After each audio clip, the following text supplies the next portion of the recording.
పవన్ కళ్యాణ్, ప్రకాష్ రాజ్ వీళ్ళిద్దరి మధ్య నిజంగా గొడవ ఏంటి? ఎందుకు వీళ్ళిద్దరు ఒకరి మీద ఒకరు విమర్శలు గుప్పించుకుంటున్నారు? అయితే ఇదంతా కూడా ఇప్పుడు జరిగింది కాదు, ఎప్పటి నుంచో కూడా నడుస్తున్న సంగతే అందరికీ తెలిసిందే.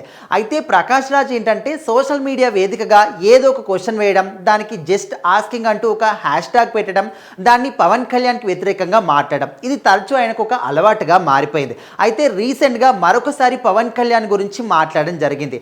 ఇదేమైనా సినిమా అనుకుంటున్నా అనే విధంగా ఆయన గురించి కొన్ని వ్యాఖ్యలు అయితే చేశాడు.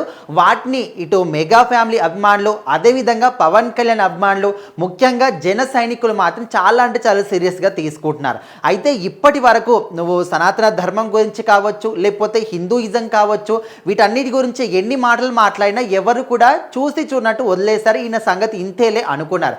కానీ ఇప్పుడు మాత్రం పవన్ కళ్యాణ్ గురించి ఈ విధంగా మాట్లాడడం కరెక్ట్ కాదు అనే విధంగా చాలామంది కూడా రియాక్ట్ అవుతూ ఉన్నారు, ముఖ్యంగా జన సైనికులు. అయితే ఇప్పుడు పవన్ కళ్యాణ్ గురించి ఈయన ఏం మాట్లాడాడు అని దాని గురించి మనం మాట్లాడుకుంటే, ఇన్ని రోజుల పాటు ఎప్పుడైతే కూటమి ప్రభుత్వం అధికారంలోకి వచ్చిందో అప్పటి నుంచి స్టిల్ ఇప్పటి వరకు ఒక 10 నుంచి 11 నెలల సమయం అయితే గడుస్తుంది. అయితే ఇప్పటి వరకు మీరు ఎలాంటి పనులు చేశారు, మీరు ఇచ్చిన హామీలన్నీ కూడా నెరవేర్చారా, అన్నీ కూడా ముందుకు వస్తున్నాయా అనే విధంగా ప్రశ్నిస్తున్న క్రమంలోనే ఇన్ని రోజుల పాటు ఏదో ఉడుకు రక్తం మీద ఎక్కడికి వెళ్ళినా కూడా నేను అది చేస్తా ఇది చేస్తా అని మాట్లాడిన వ్యక్తి పవన్ కళ్యాణ్ ఇప్పుడు ఎక్కడికి వెళ్ళావు, నువ్వు వస్తున్నటువంటి సమస్యలు కావచ్చు, నువ్వు ఇచ్చిన హామీలు కావచ్చు, మాట్లాడిన మాటలు కావచ్చు, ఇవన్నీ కూడా ఎట్టెళ్ళిపోయాయి.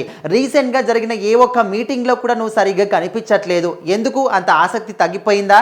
ఇదేమైనా సినిమా అనుకుంటున్నావా నీకు ఇష్టం వచ్చినట్టు చేయడానికి అనే విధంగా ప్రకాష్ రాజ్ మాత్రం పవన్ కళ్యాణ్కి వ్యతిరేకంగా కొన్ని సంచలనమైన వ్యాఖ్యలు చేయడం జరిగింది.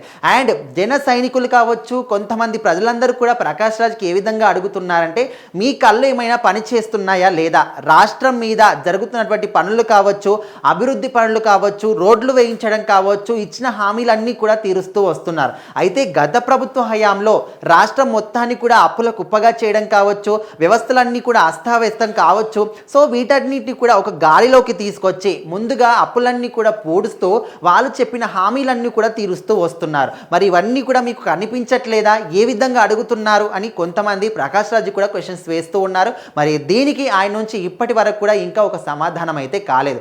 ఎందుకంటే ఇప్పుడు సినిమా రంగంలో కావచ్చు, సినిమా రంగంలో ఎట్లా అంటే మనం ఒక సినిమా చేసుకున్నాము, దానికి రెమ్యునరేషన్ ఇచ్చారా, ఇంకొక సినిమా చేసుకున్నామా దానికి రెమ్యునరేషన్ ఇచ్చారా, ఈ విధంగా ఉంటుంది. కానీ రాజకీయాల్లో ఆ విధంగా కాదు.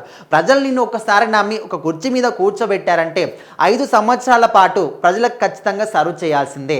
నీ గవర్నమెంట్ దగ్గర నుంచి మీకు నిధులు వచ్చినా లేకపోయినా మీరు ఇచ్చిన హామీలు ఖచ్చితంగా నెరవేర్చాల్సిందే. మీరు ఏ రాష్ట్రానికి అయితే ఉన్నారో ఆ రాష్ట్రం అభివృద్ధి పథంలో తీసుకెళ్లాల్సిందే, ఖచ్చితంగా మీ మీదనే బాధ్యత ఉంటుంది. మరి ఇప్పుడు పవన్ కళ్యాణ్ విషయంలో ప్రకాష్ రాజ్ ఈ విధంగా సెటరికల్గా మాట్లాడడం కరెక్టేనా అంటే, అది కూడా కొంతమంది సపోర్ట్ చేస్తున్నారు. ప్రకాష్ రాజ్కి సపోర్ట్గా ఉన్న వాళ్ళు సపోర్ట్ చేస్తున్నారు. కాకపోతే మిగతా వాళ్ళందరూ కూడా ఆయనకు వ్యతిరేకంగానే మాట్లాడుతున్నారు. చేసిన పనులన్నీ కూడా చూస్తూ ఈ విధంగా మాట్లాడడం సరైనదేనా అనే విధంగా అడుగుతున్నారు. మరి దీనికి ప్రకాష్ రాజ్ ఏ విధంగా రియాక్ట్ అవుతాడో చూడాలి.